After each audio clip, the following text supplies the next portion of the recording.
ادغام کسے کہتے ہیں؟ ادغام کا مطلب ہے ساتھ ملانا۔ کس کے ساتھ ملانا؟ یعنی حروف یرملون کے ساتھ۔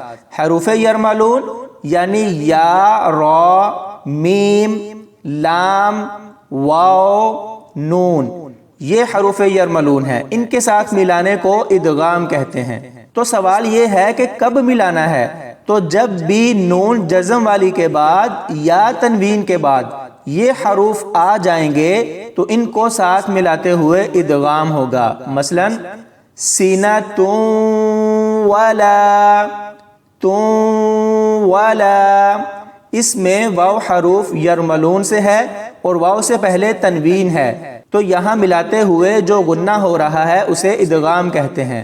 نون جزم کے ساتھ مثال بھی دیکھیں، یا کلہ، کلہ، اس میں لام سے پہلے نون ساکن ہے تو یہاں بھی ادغام ہو رہا ہے، کلہ،